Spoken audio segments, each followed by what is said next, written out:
Welcome to episode 43, everyone, of Dial the Gate. My name is David Reed. Thank you so much for joining us for another weekend.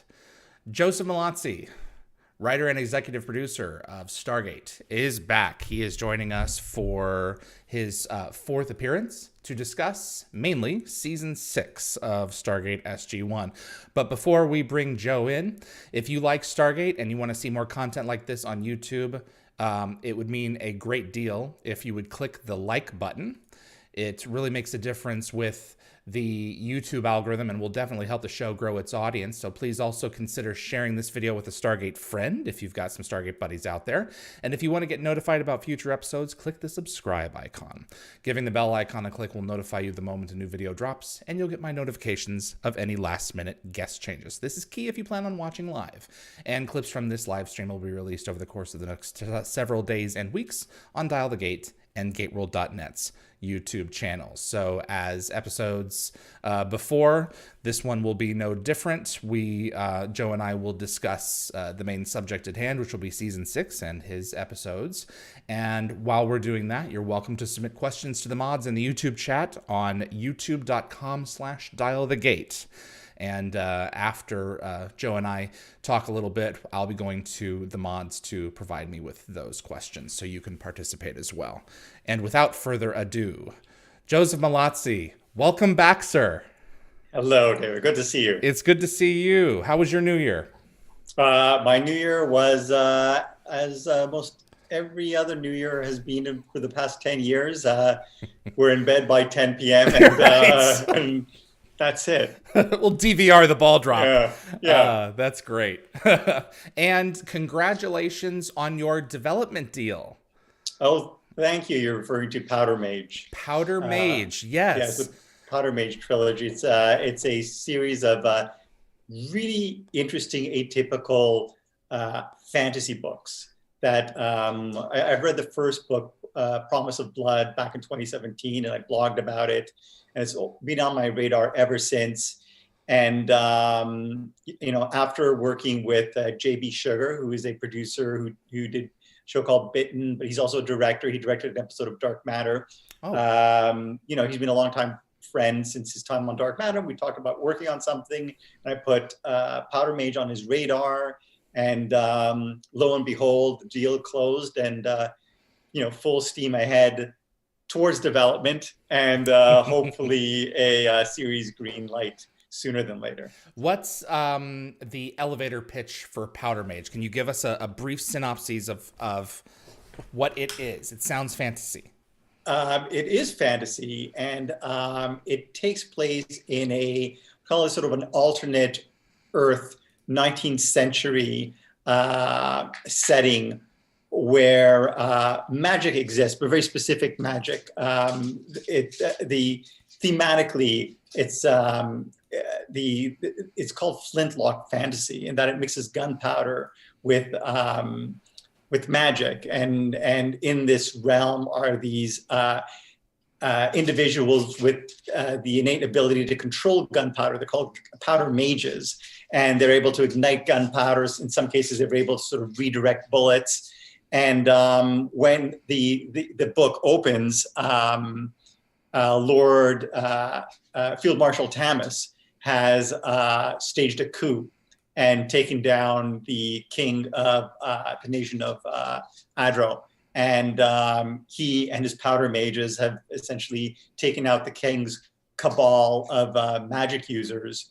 And in essence, basically by staging this coup, they have unbeknowingly set some, wheels in motion that will spell potential disaster for them and the nation. So it's an interesting, in that I'm usually not a big fan of magic, because they're in a lot of magic shows or books, there are no rules. I was about to say, where are the rules? There are no. You don't have know, to be careful with them when you do introduce them. So yeah, exactly. Like, why doesn't Gandalf just disappear everybody out of the chamber and teleport them out? Well, he can't do that. Why not? I don't know. Whereas in this, in the Powder Mage trilogy of books, I mean, it's called a trilogy. The first book, the first series is a trilogy, but there's another trilogy following it, and a number of other kind of short books.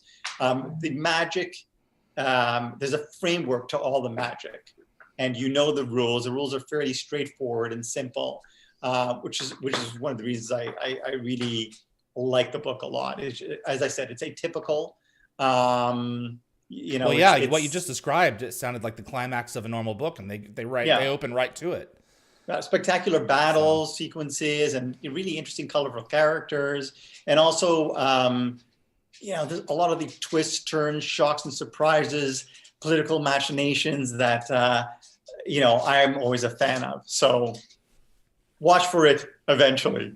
Absolutely. Or follow the blog, follow me on Twitter, and I'll keep you posted on any developments. Are you looking to adapt the published material or go in a new direction? No, Brian McClellan, who's the author, has done a terrific job of creating these characters. It's funny because whenever I would be brought in to pitch source material like books down in LA, I would pitch them. And whenever someone would pass, they would say, well, you stuck too close to the source material. And, my response is, well, yes. I mean, thanks. That's the point.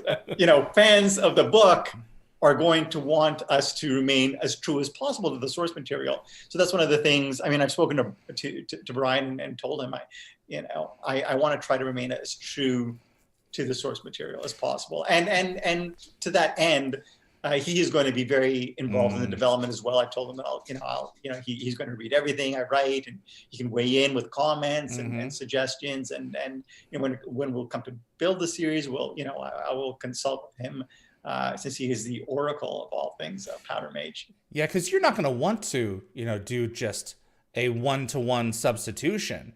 I'm sure at a certain point somewhere, not necessarily with narrative or anything else, you're going to want to introduce something new, and you go to the author to do that. That's how it fits.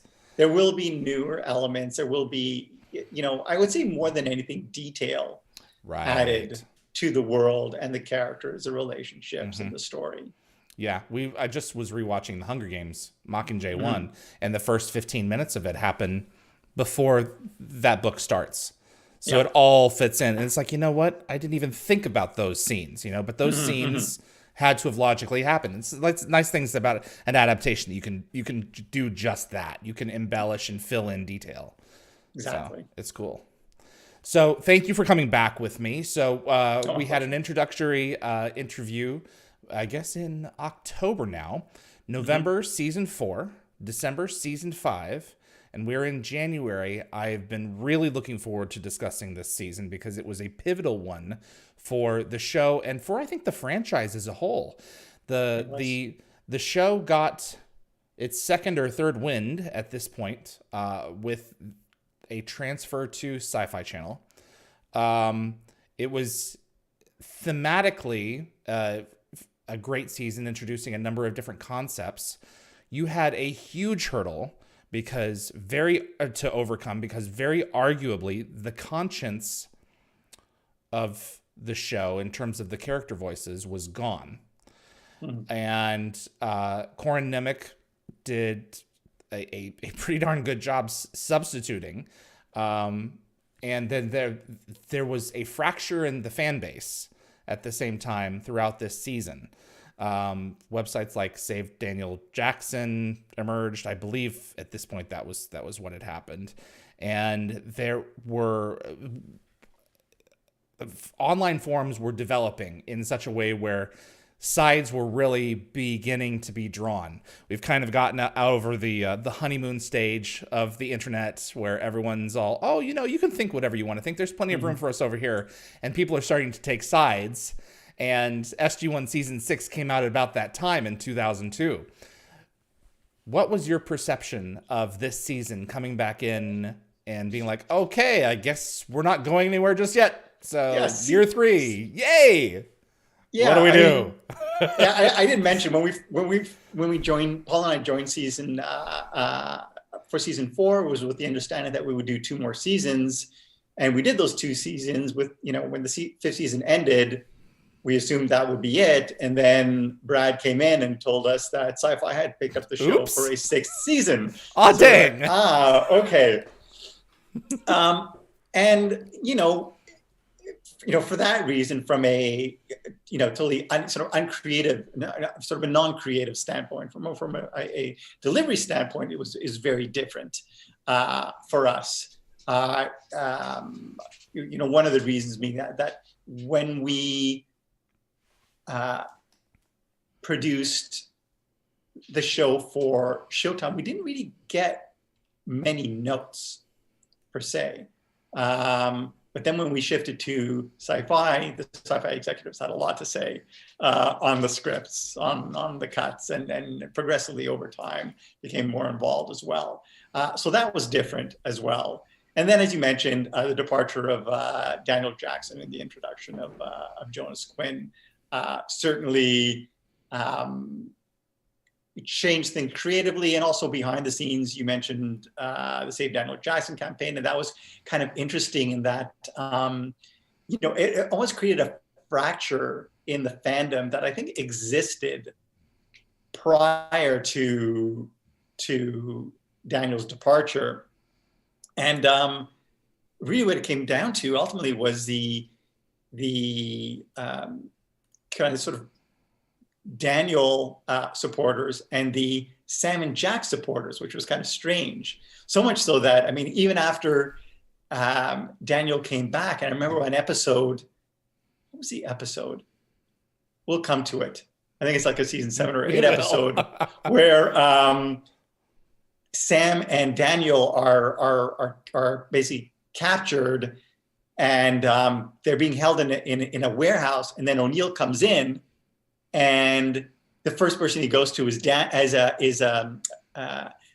Sam to see if she's okay, and that created such a sort of outrage on certain boards because they were like, well, he should have gone to Daniel first. Oh my God. And it was, just kind of the smallest things. But this was, it was always kind of present. I mean, my first taste of it was back in my very first episode, Scorched Earth, where O'Neill kind of presses the button to destroy the ship, and Daniel has Daniel on it, which wasn't in the first draft, but ultimately, it was included in subsequent drafts, and also, obviously was in the final cut. And there was also a scene, a post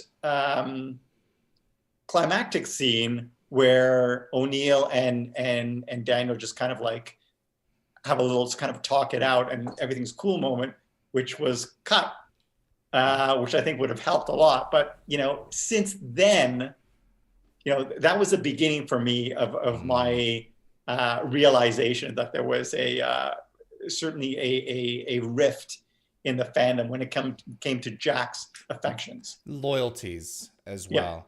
Yeah. I don't think it was intentional of you guys by any means. But when Jack said in season 5 to Hammond about the Colonans, you cannot capitulate to these people. They are lying bastards. People looked, there was a sizable number of fandom that looked at Jonas as a lying bastard in season 6. And they had to kind of walk their way back from that to see this character as, okay, he was this. He was someone who would not stand up against his government. And then by the end of that first episode, did stand up against his government.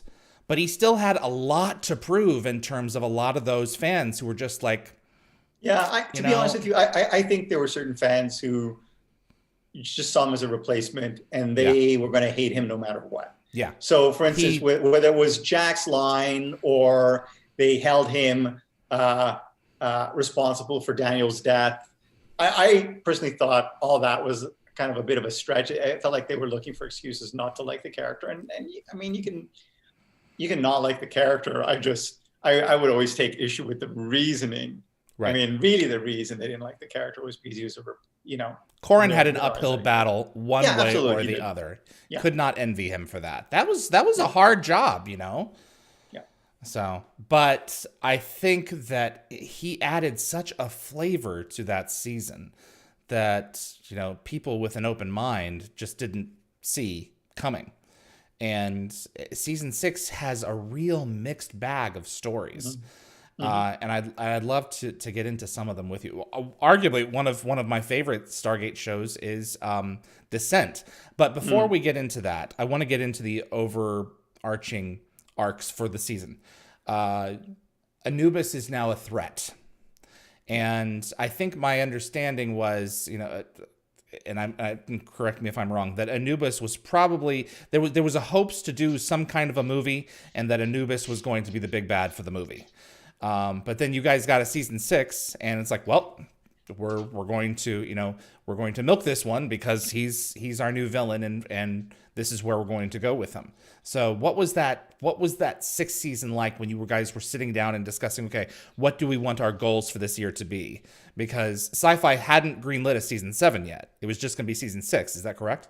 Right. I mean, but to be honest with you, every year we went into this to the season assuming it would be our last. From this point forward. Well, I mean, I guess season 5. From season 5, yeah. 5, and yeah, this point forward, we always assumed it would be the last, and so we went into it assuming, this was it. As bizarre as it, the situation was, the fact that we were picked up for a 6th season, the thought of a 7th season was just so beyond us that really. I mean, it's kind of a good thing. Like every year we put kind of all our cards on the table, looking to finish strong. And then, usually a month or two before end of production, we would hear about a pickup and either we had written the scripts already for the finale, would have to sort of figure a way out, or basically we had, a little time to write a season finale as opposed to a series finale. And I mean, like you said, Anubis was the big bad, and I kind of liked Anubis. He was very different from previous system lords that we had battled. There's a lot of I felt almost kind of a Star Wars overtone to the character. Mm-hmm. Yeah, and you have a couple of those visual effects sequences in season 7 to emphasize that. Well, Rob Cooper was and is a huge Star Wars fan. Rightly so. Yeah. No, and let's be fair, Anubis is the only villain that arguably cannot be destroyed. Because he's stuck in some kind of subspace layer between human reality and Ascension. Not even Oma Desala can take this guy out. And it's one of those where she tells Daniel, Anubis can't be killed, not by you, not by me. And I just remember thinking when I watched this, don't let the Jaffa hear that. No, seriously. So, but Descent. So we pick up with a great idea about Thor having been downloaded into that one particular Gould mothership. And was there a chance to bring Michael back to do the voice work? Was that just not in your mind? We'll just take some samples from the previous season for this.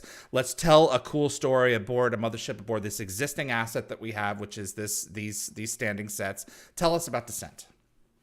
Well, that's a lot. Well, first of all, I wasn't privy to Michael's conversation with Brad before. I understood it was very, amiable, and Mike. It was ultimately Michael's decision. The season 5 departure. Yeah, season 5 departure. Okay. So I mean, I with regard to the voice, I didn't really think, at the time. I mean, to be honest with you, I wasn't as involved in the the post-production of the episode, so I don't think I was even aware that he was doing the voice, to be honest. So that it was really kind of sort of an afterthought. The episode itself is kind of very unique in that, just the mechanics of doing that scene where Jack and Sam are in the room filling with water. I'm like, well, how are we going to do that?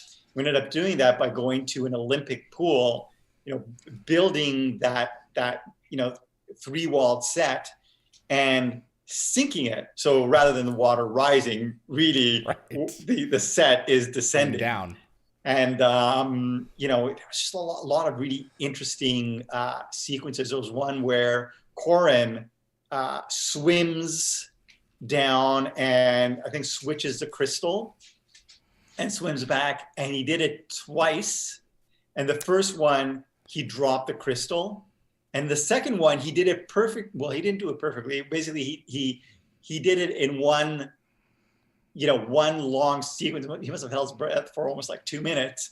But I don't know, there was something like some of the way the prop shifted. I remember Paul didn't like, and I remember we had an argument in the room. I'm like, but this is one take. It's such and he's like, no, we have to. And so we ended up, in the final edit, there's a cut in there.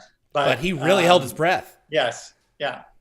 Wow. That is exceptionally cool. I remember you telling us that at dinner a couple of years ago on Dialing Home, and it was like, he actually did that. Yeah. That was so neat. And having, it was an interesting dynamic because we see a couple of characters play together that we don't normally see. Major Davis, played by Colin Cunningham, was back, and Jacob Carter, played by the late Carmen Argenziano, was in that episode as well. It was a real, buddy episode. There were so many layers to this because you did a great round of visual effects for that.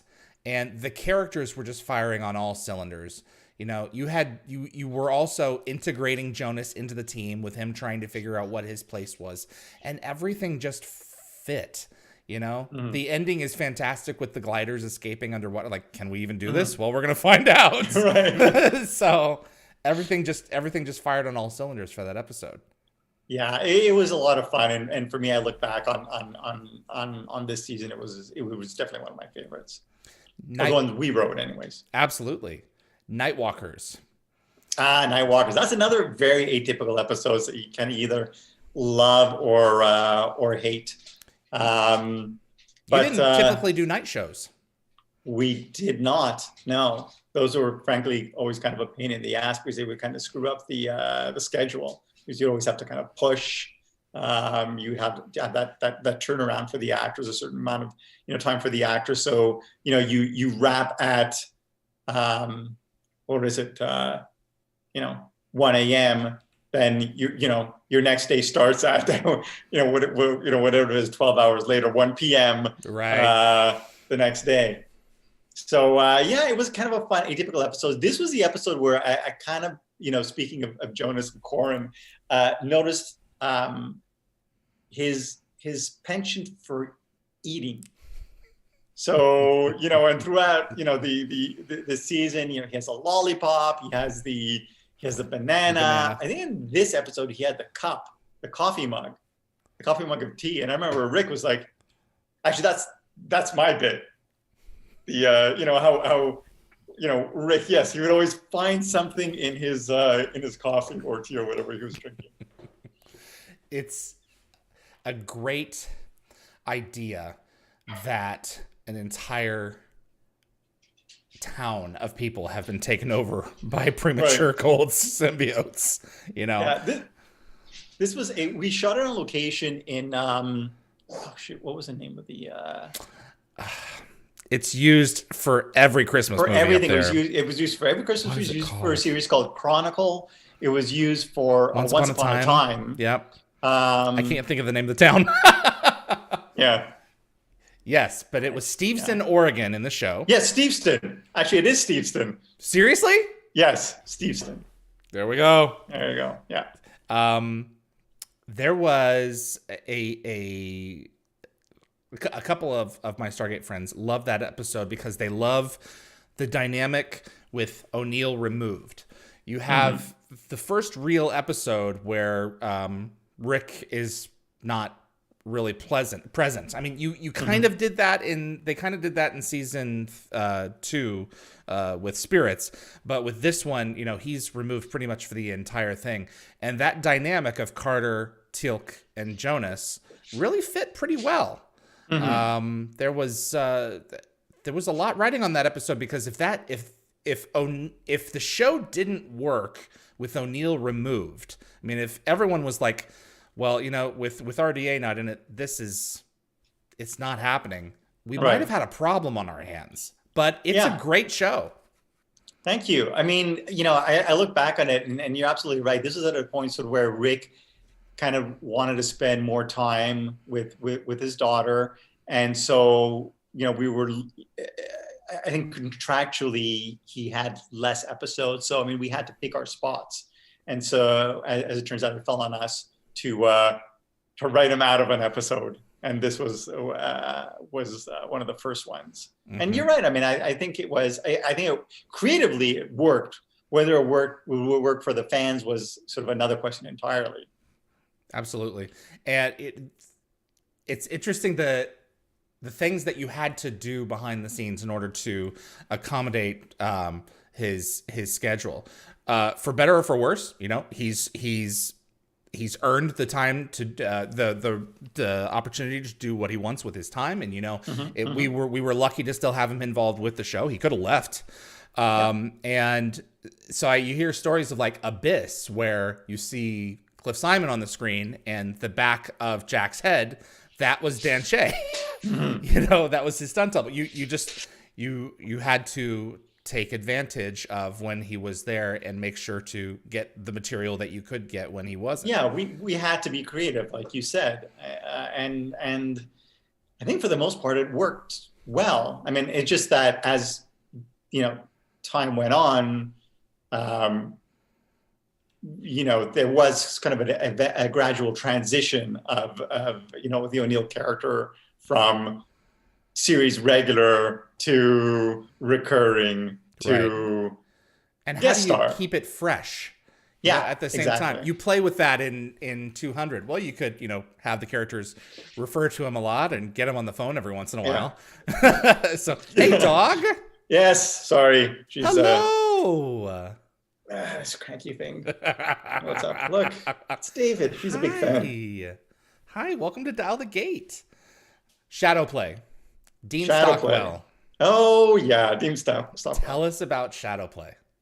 To be honest with you, not one of my fondest episodes. Really? Yeah. But it was kind of fun in that it allowed us to shed some light on Jonas's backstory. So for that reason, I really liked it a lot. I don't know. I don't know what it is, but just kind of looking back, there are those episodes that you always have fond memories of, and there was nothing really negative about the production of the episode, but just kind of just in general as an episode. I didn't find it as strong as some of the other ones, and other people may disagree because they may say like Nightwalkers or Descent are atypical and not really Stargate, but and Dean Stockwell was great. A lot of fun to work with, and I just I don't know. What did you think of the episode? Cards on the table. Yeah. Season 6 overall is one of my least favorite seasons. Yeah. Now, is that because of an absence of Daniel? Is it part of it is an absence of Daniel, and nothing to say about Corin. Corin was great. Daniel wasn't there, and one of the things that has always drawn me in about the show is that the show asks the why questions. Why are we doing this? What are the consequences of this? And Corin did a great job in episodes like Unnatural Selection, where you realize what you did. Fifth, you left him behind. So there was that, but there was a texture to the season that did not resonate with me as much as seasons 4 and 5 had. And I've always been I've always tried to sit down and figure out, okay, now why is that? And it's just that the type of stories that were told, maybe part of it was a little bit of Rick dialing back as well. This is really when the texture of the show begins to shift, because you have to be a little less conventional in terms of your storytelling approach. Not everything that was reliable in past seasons is reliable anymore, and you have to be a little bit more clever, for better or for worse. And with an episode like Shadowplay, it's one of those where it was pretty obligatory that we were going to have to do a Jonas episode sooner or later and explore what happened in terms of his socio-political planet world. And the episode's strength was going to live or die based on on what was going on that planet and how good it was as a story. Yeah. So, yeah. Does that make any sense? No, it makes perfect sense. And it's true. And like you said, some seasons resonate more than others. Some episodes resonate more than others. Yeah. And sometimes it's kind of surprising which episodes, when I rewatch them, that I respond to, and others that, I recall, reflecting on fondly, that I'll rewatch and I'll say, I don't know. I mean, it was a fine episode, but. Having said that, I will speak now for a number of people who are screaming at me, in that I have lost count over the years of the number of people who say season 6 is their favorite. So you know what? It's just a fact that infinite diversity and infinite combinations, as the Vulcan Idic would say. I'll be interested to hear why it worked for them, because in my mind I was trying to put my finger on it. I was like, well, maybe there were less mythology stories, but then I thought, not really. I think there was always kind of an even mix of the mythology laden stories and kind of those fun standalone episodes like Nightwalkers, like I think for me, for the biggest part of it is that every time Rick was on screen, in my mind, because I knew that you didn't have him as long as you could, when he would be on screen, in my mind, I would start the timer and be like, okay, now he's on screen, now he's on screen, now he's on screen. We have him for a little bit. These scenes really need to work, in my opinion, so that I can really maximize my enjoyment of them. Oh, and now he's gone again, But that didn't change in subsequent seasons. In fact, actually, the situation got even tighter. Yeah. So that's a very good counterpoint. I'm not sure then. So it's just the total number of episodes are not really fairly a sum of the overall quality of a season. But I don't know. So for me, I mean, there are episodes in there that are immensely strong. Descent is one of my favorites. Abyss is one of my favorites. Prometheus and Unnatural Selection. You guys had to take. We might as well go to Prometheus now. You had to take. It was time to take the replicators down a new evolutionary path, in my opinion. Yeah, Prometheus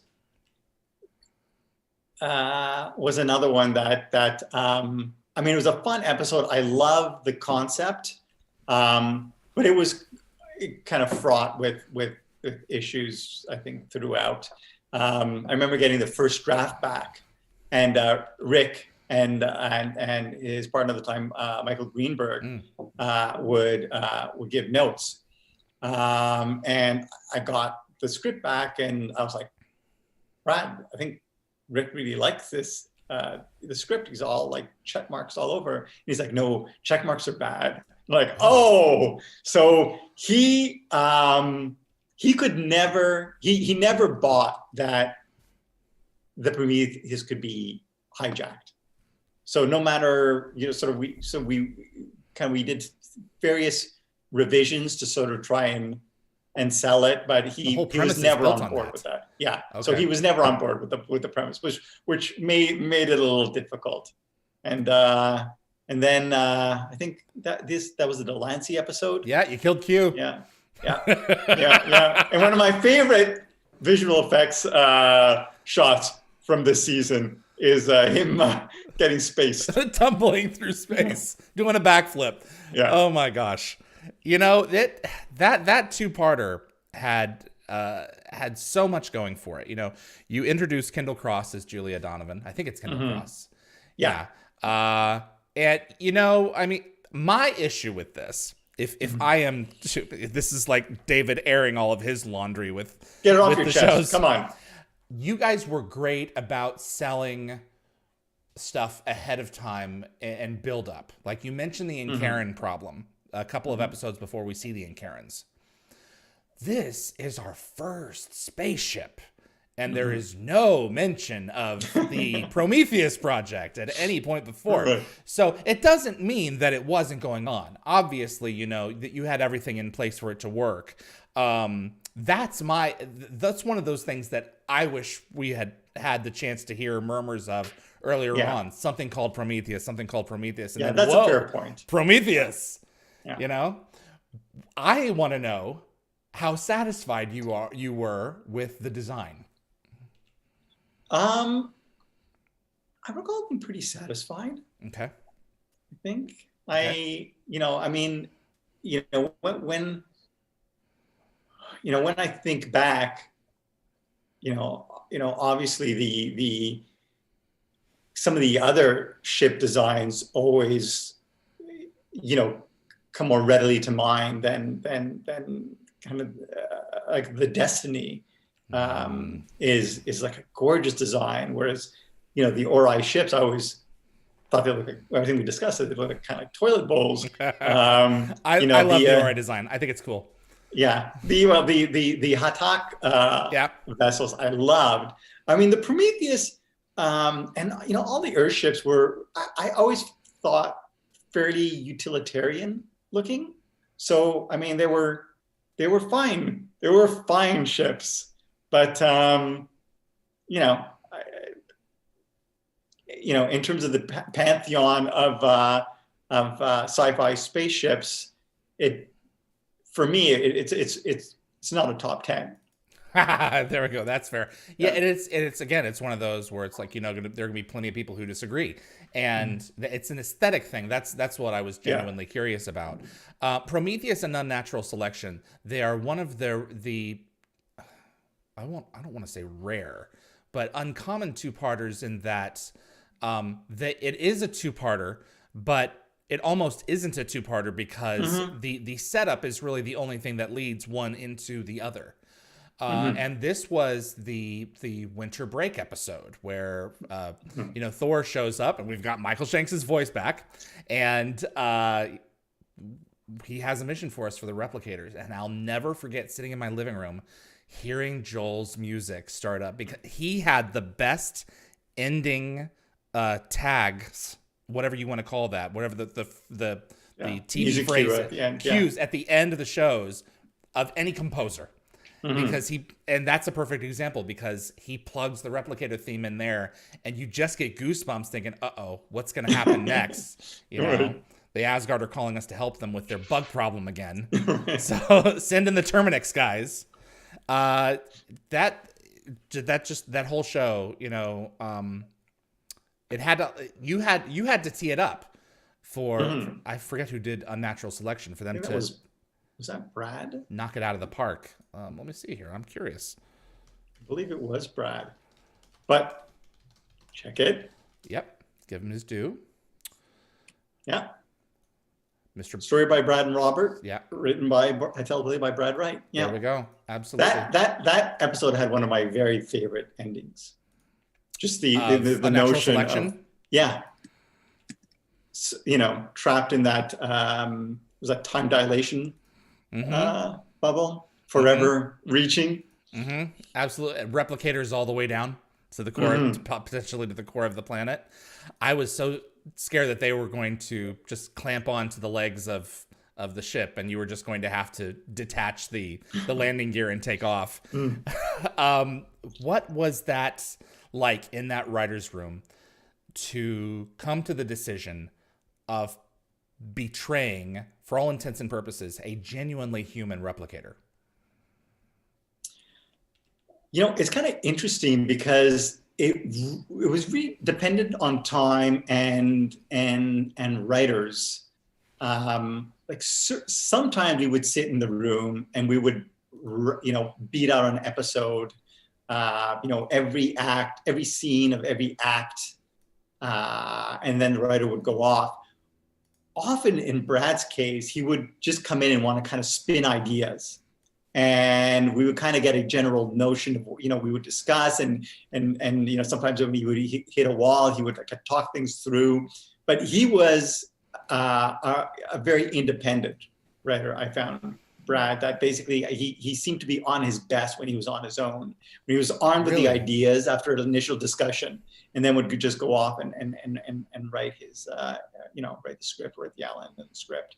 That was all Brad, that decision. And I love it. I mean, I look back on, there were so many, I want to put together a blog post of the top 10 most controversial Stargate moments. And that was one. I mean, there's back in season 4, O'Neill shutting the gate on poor on Odo, Rene Aubergenois, and Alar.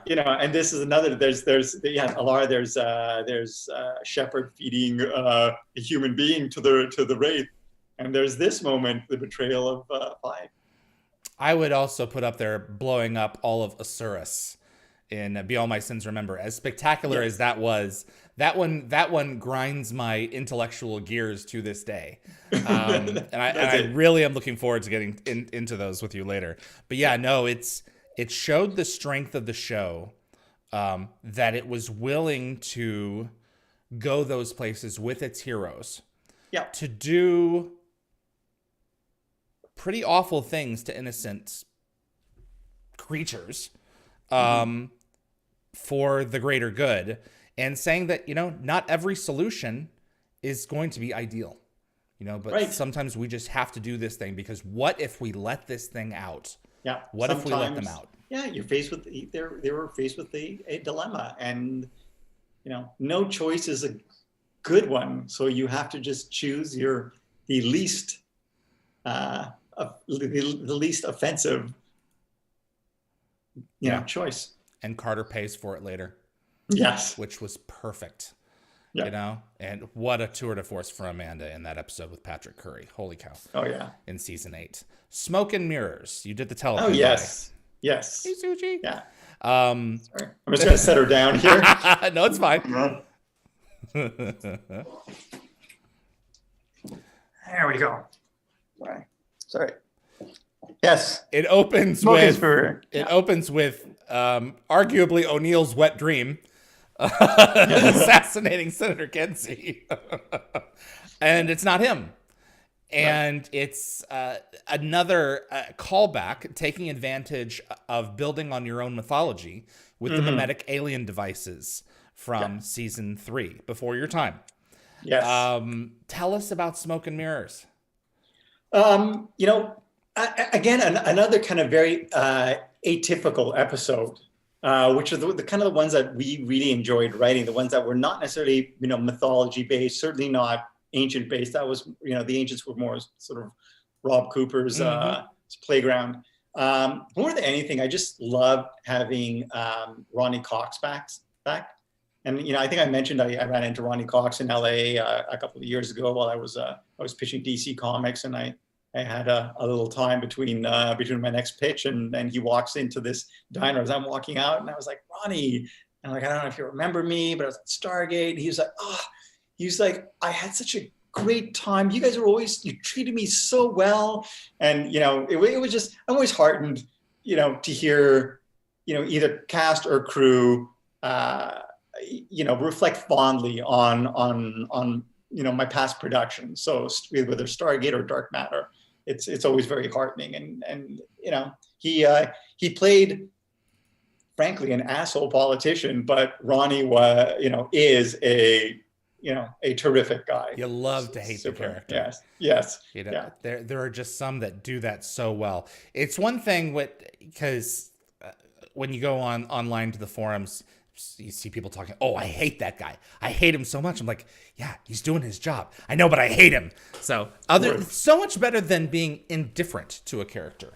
You know, right. An artist is not doing their job, or at least not resonating with you if you're not being provoked by what they're doing. And he did that in spades. Yeah. And by the way, this episode is notable for featuring a young Peter Calamus as a Dr. Langham, who gets clotheslined by Teal'c at one point. Yeah. Yep. There's power in sound effects when Teal'c leans forward and you hear the chair creaking. It's like, what? Peter Calamus, what a gold mine. Yeah. He and Gary Jones did a sketch at GateCon a couple of years ago, and I have rarely laughed so hard. He is so funny. He is funny. He is very funny. Great guy, and I'm looking forward to having him on the show at some point here, because what the life that he brought to SGU, I would love to have those three scientists on at some point, because that was such a fine group of actors. Jennifer Spence and it was Jennifer Spence. No, was it Jennifer Spence? Yes. Yes, it was. And then Peter Calamus, and then oh, for God's sakes, Dale Volker, Patrick Gilmore. Yes. Thank you for saving me from Google. All right. Ronnie was back in Disclosure. And you so season 6 had a clip show. Let me ask you this. So when you would get near the end of production on a season, is that around the time, because that's usually when the clip shows would appear. They would not be earlier in the show. Yeah. How often was it you know what, we really could use one to save on budget, versus, you know, so much has happened, we're about to do a bigger show, let's review, you know?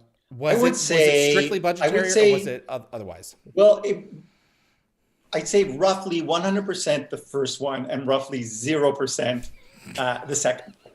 It was absolutely always budgetary. So, and it always happened at the end, because you know, you have a certain amount of money to make the show, and you have what's called a pattern budget, whatever, you know, I forget what at the time it was, say $3 million an episode. And so you would get the preliminary budget for an episode as you're going to camera. And a lot of the time, you know, so basically it's, let's say $3,600,000, and, you know, everything's broken down in terms of visual effects and what your guest cast and everything.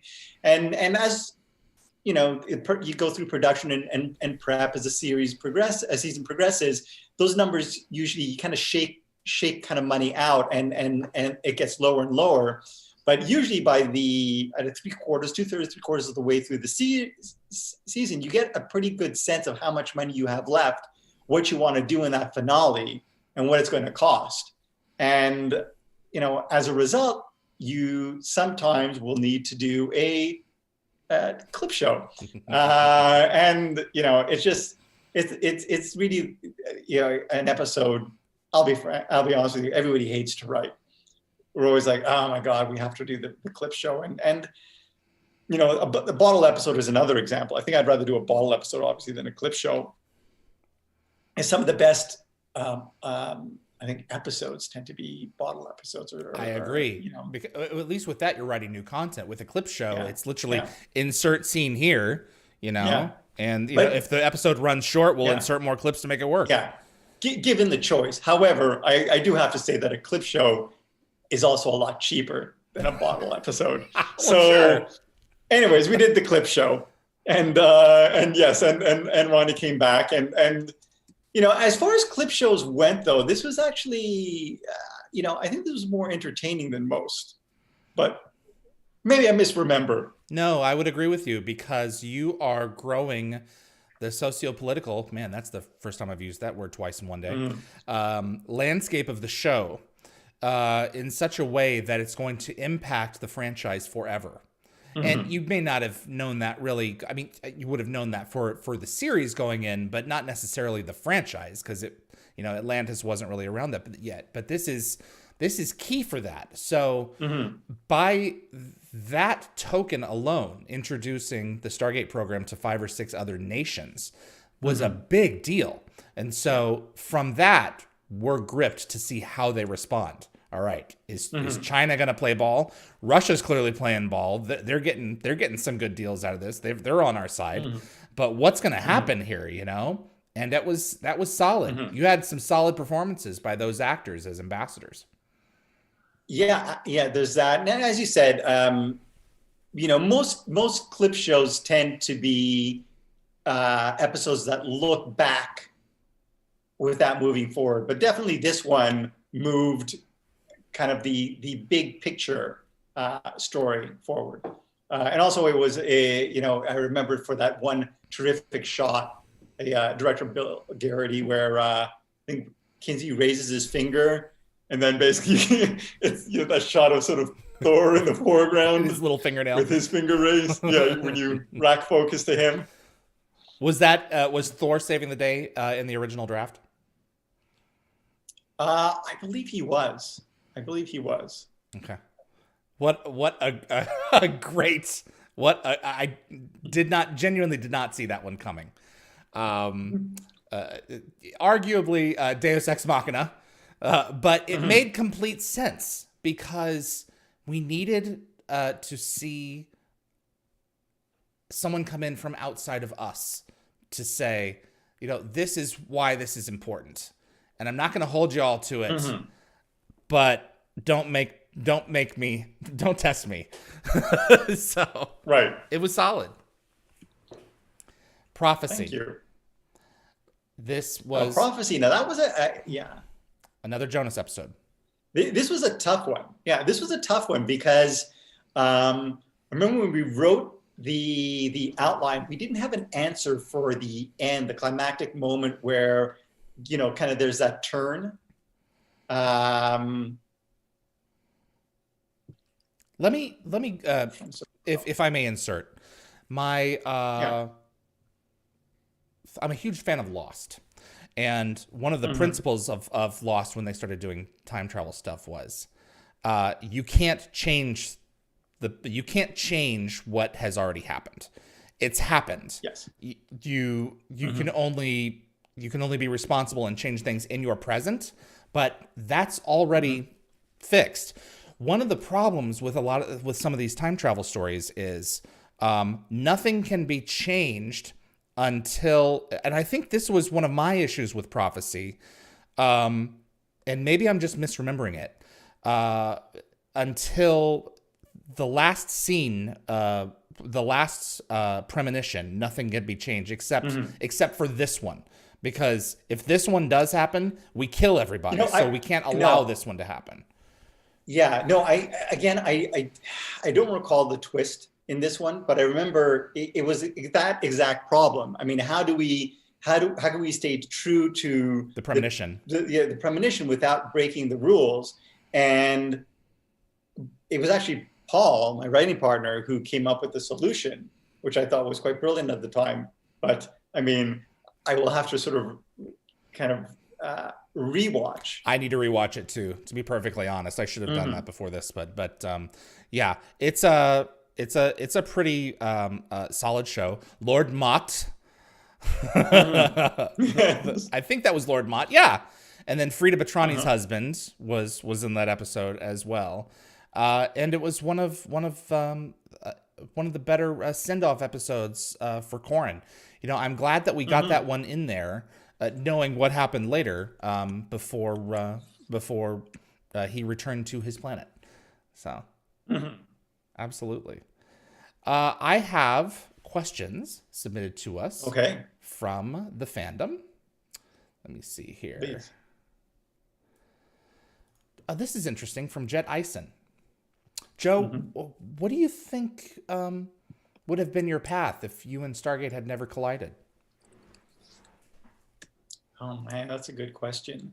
I honestly don't know. I mean, at the time, I started my career working in animation, and then made a step up to live action teen sitcom, and then from there to 1 hour action adventure.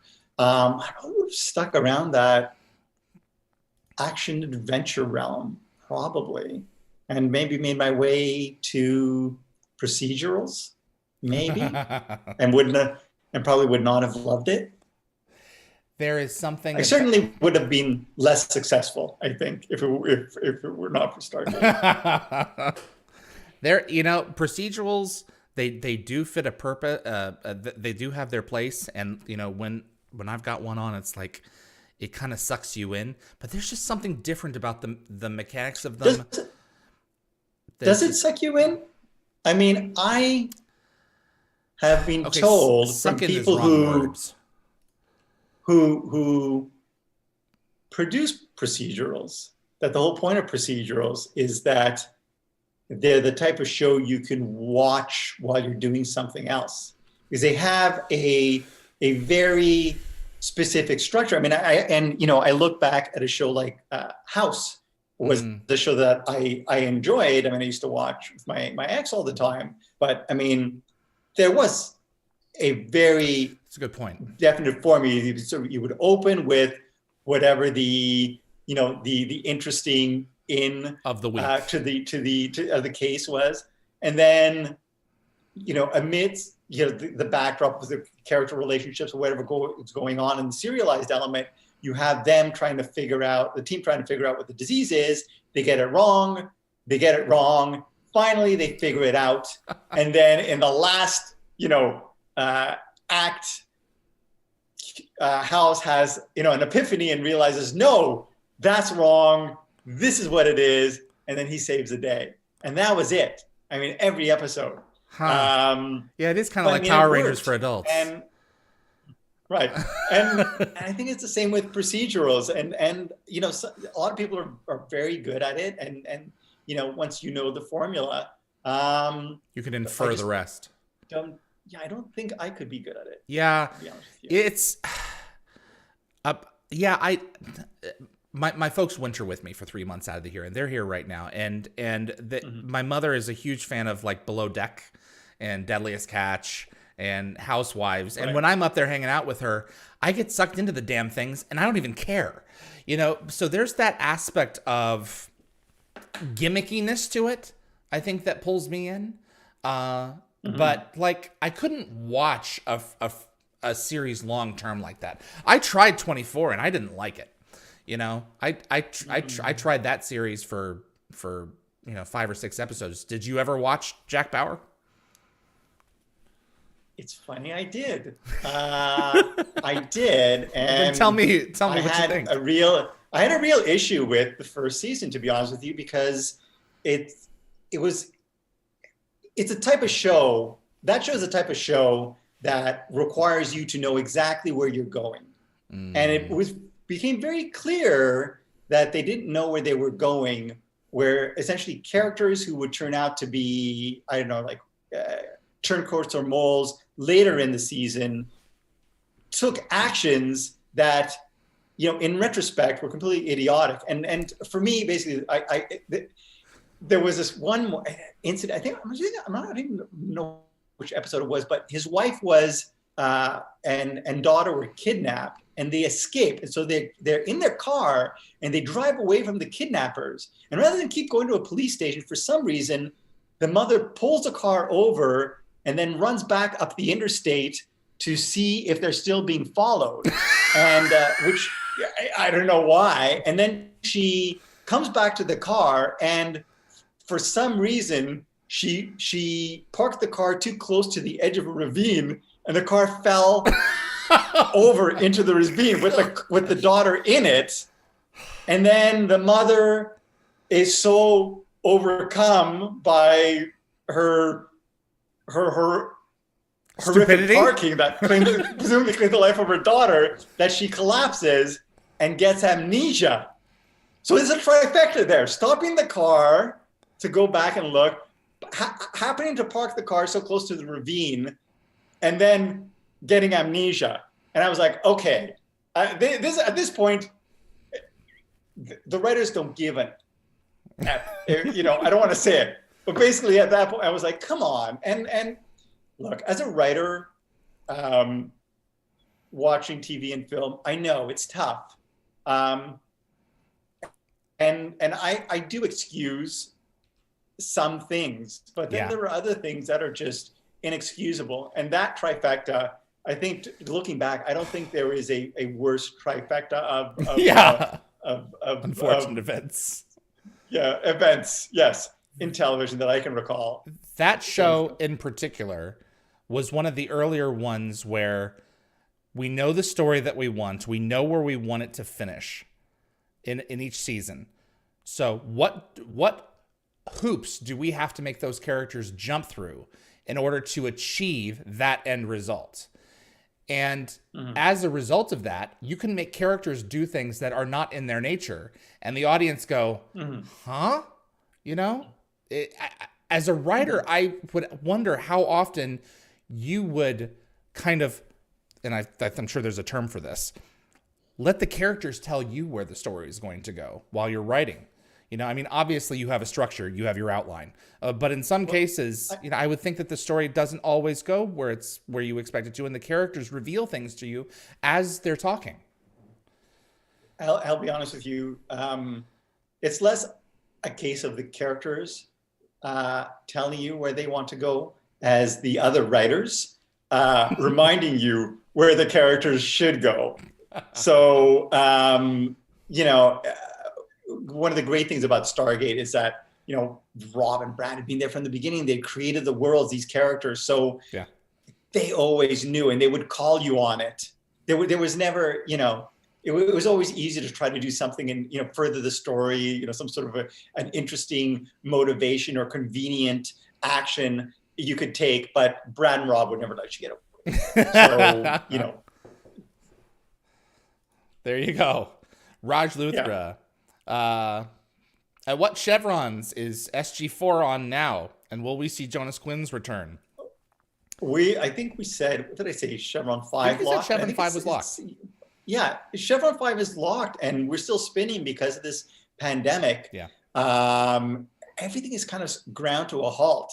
In fact, actually, we were going to go out and pitch. I had 2 sci-fi shows that I wanted to go out and pitch. We were going to go pitch in October, but things shut down. And, you know, I've yet to hear from my agent about going out again. So, you know, one is the pandemic because it's hard to put things into production. 2 is the fact that there were a lot of shows in the pipeline that were greenlit that were going to go into production. So it's kind of hard to greenlight new stuff with, you know, the pipeline clogged. So as a result, things have slowed down. It's frustrating. And you know, I totally empathize with the fans. I would love to get a new Stargate series going. But as you know, as long as Brad is, you know, as I keep saying, is the guy to bring it to us, you know, creatively, and as long as he has the backing of MGM, I am confident that we will get a series sooner than later. There we go. Carlos Takeshi, was there a storyline for Jonas that you wish you could have done? Or did he fulfill his purpose?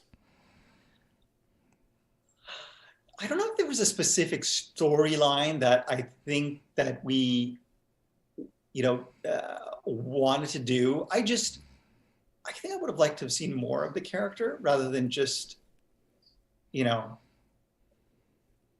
seeing him off at the end of the season and that was that. It would have been nice to have him guest more. I think it would have been nice to have him back at least once more, especially after the dynamics of the show had changed. There's a reference to Langara being taken over by the Ori. Yeah, and he does come back for an episode that story by Corin where he dates his sister in the episode. I keep saying only because I think it's supposed to be his girlfriend, but their haircuts were so similar. Right. This is kind of creepy. I remember watching the dailies. It's the fad on Langara. Yeah. John 42. Was there any consideration given to Jonas ascending? No, not that I recall. I don't think so. No. Captain Mark, Red Angel. Are you a fan of golf?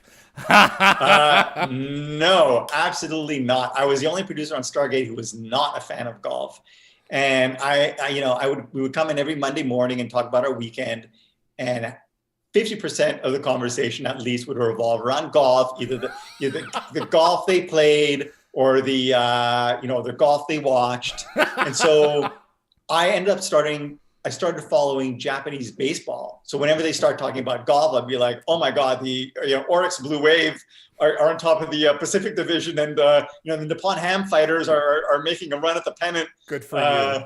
Yeah. So no, I never went on any of those golf trips, which is kind of, in retrospect, kind of sad. I think, they were kind of more bonding experience. Like you would have, go to Las Vegas, and occasionally they go to Hawaii and or to Arizona. Yeah, we've got a few good ones out here. Yeah. But, Chantel Leo, if Jonas had stayed on SG-1, what would you have liked to see happen with his character? That would have been interesting. Had Michael never returned? That's a good question that I never really thought of, because he left after. There was never an option. Yeah. I don't know. I mean, I like Corin a lot, and I think he did a great job. So, it would have been great to explore more of his backstory. Certainly explain, focus more on Langara and maybe what potential role he could have played in kind of the political and social situation, the evolution of things back on his planet. Was there a plan to bring him into SGU when we visit Langara? No. Okay. No, to the best of my knowledge, no. But that was a Brad episode, so you would have to ask him about that. I will. Jacob Olihars, were there any plans to ever bring back Jennifer Hailey? No definite plans, but she's a character that when we wrote the character, it was with the intention of having her come back and making her sort of a junior Sam Carter. But ultimately, whenever we would sit down at the beginning of it or at the end of every season and look ahead to the next season, it was always story driven, right? So, whoever had a great idea for a story, whatever that story would be, we would sorry. That's okay. We would kind of develop that or spin that. And I guess we just never came up with a great Jennifer Hailey story. Makes sense. Losing patience. I'm almost done. I understand. It's like, where's dinner? Couple more and then we're good. RMRV. What do you think, Joe, is the most important thing for a good story? What's the most critical element? That's an interesting question. Well, there are two things. One is the hook. I mean, that's what's going to sell your story. So, the great idea that you can just, that is the seed of the story. And it's frankly the hardest thing to come up with, a unique, engaging idea. So the idea, I think, is, the most important. But, as I've often said, viewers tune in for the hook, but they stay for the characters. So, the hook will sell a series. A hook will greenlight your episode. But at the end of the day, it's always the characters and the character interactions. And frankly, it's always the small moments, the banter, kind of the throwaway lines, the looks that that fans will always remember more than anything. I hear you. Two more. R. Radev, do you read Stargate fanfic? I do not. I never did. I mean, legally, we were just not allowed to read fanfic. That makes sense. And, got to protect yourself. Yeah, and after the series ended, I never did either. In the event that a Stargate show ever came back, and I was fortunate enough to land on the writing staff, I wouldn't want someone to say, "Hey, this is my, my Teal opens the ice cream shop." Fanfic that you read back in 2012, and I'll be like, holy shit. So, for that reason, I just try to avoid. That's true. And finally, Stephen Ames. Was there ever going to be more cooperation between the countries in Stargate other than Atlantis planned that never panned out? There was some discussion about that, and exploring some of the other countries and their ship programs. And I think we're discussing the possibility of a China Gate at one point as well. We've got the Sun Tzu flying around out there. Yeah. And there was, I think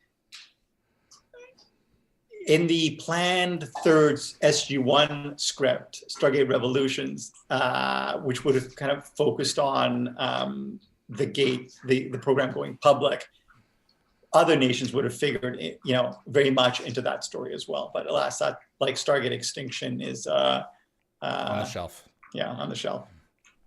Joe, this has been a delight as always. Fascinating discussion. I always, when I come back, it's all, part of me is always like, is this going to be as good as the last ones? And, I feel like we are gaining momentum, that this is just snowballing and getting better and better. And I really appreciate you being on the show. Thanks this has been fascinating. So you get that little one fed. Actually, my wife is already on it. Oh, well, there we go. Yes. But I appreciate your time, and I look forward to talking to you about season 7 in February. Do I? You take care of yourself, sir. Thanks, David. Take care. Bye-bye now. Easy. Joseph Mallozzi, everyone. Thank you for tuning in, and thank you so much for submitting questions. Thanks to Summer, Ian, Tracy, Keith, Jeremy, and now Reese for moderating and organizing the questions as well. So one of these communication stones is screen used, and one is screen accurate. And for the month of January, Dial the Gate is giving away the replica. To enter to win, you need to use a desktop computer or a laptop computer and visit dialthegate.com. Scroll down to Submit Trivia Questions, and your trivia may be used in a future episode of Dial the Gate, either for our monthly trivia night or for a special guest to ask me in a round of trivia. There's 3 slots for trivia, 1 easy, 1 medium, and 1 hard. Only 1 needs to be filled in, but you're more than welcome to submit up to 3. Please note the submission form does not currently work on mobile devices. Trivia needs to be in for this round. It needs to be in by February 1st. If you're the lucky winner, I'll be notifying you via your email address right after the start of the new year to get your address to get you the communication stone. So thank you for that. And I do have fan art this week from My Indigo Sky of Jonas Quinn in celebration of discussion of season 6. Very, very nice.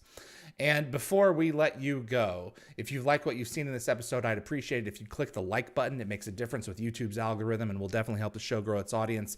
Please also consider sharing the video with a Stargate friend. And if you want to get notified about future episodes, click that subscribe icon. The Discord link has expired. I've put the correct one in the show notes panel on YouTube already. And by next week, I'll have the new Discord link on the screen right here. So I do apologize for that. But the correct link is now in the show's description. So that's what we have for you in this episode. Mr. David Blue, Eli Wallace, will be joining us in just a few minutes. So I'm going to go get him and get this set up here. My name is David Reed. I really appreciate your time. Thanks for tuning in. Thank you again to Joe, and we'll see you on the other side.